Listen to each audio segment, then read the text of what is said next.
2 decades ago, if you looked up at the skies above China, you'd see a world painted in shades of gray. The air was thick with pollution, a constant reminder of the country's relentless industrial march. Down below, the streets were a chaotic symphony of gasoline engines roaring, honking, and spewing exhaust. To the rest of the world, China was simply the factory of cheap goods. A country that copied, but never truly created.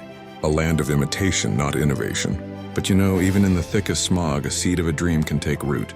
And in the midst of all that noise and pollution, a quiet dream began to grow. It was a dream of blue skies. A dream that one day clean energy would replace the endless burning of oil. And maybe, just maybe, a dream that one day the tag "Made in China" would stand for something entirely new. Something that would command respect. It all started small, almost imperceptibly. The government began a colossal undertaking. They started building charging stations, dotting the landscape with the infrastructure of the future. They offered subsidies, making the dream of an electric car a little more attainable for the average person. Most importantly, they began training a new generation of engineers, arming them with the knowledge to build this new world.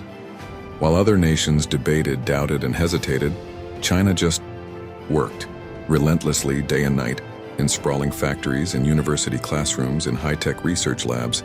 Thousands upon thousands of minds were all chasing a single, unified vision: to build a future powered not by gasoline, but by electricity. And among these countless dreamers were a few names that back then no one took seriously. There was BYD, which started as a humble battery company, a supplier, not a leader. There was NIO, a flashy startup that teetered dangerously on the edge of bankruptcy more than once.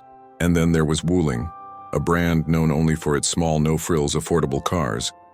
Hardly a name you'd associate with a technological revolution. They didn't have global fame. They didn't have a century of automotive heritage. But they had something far more powerful: belief. Because in China, there's a saying that captures this spirit perfectly. You don't need anyone's permission to dream big. And then it happened. The moment the world finally started to pay attention, the turning point that changed everything. It wasn't a sleek 1,000-horsepower supercar. It was the birth of the Wuling Mini EV. A tiny car, almost comically simple in its design but absolutely massive in its meaning. This car wasn't built for the racetrack or for the luxury showroom.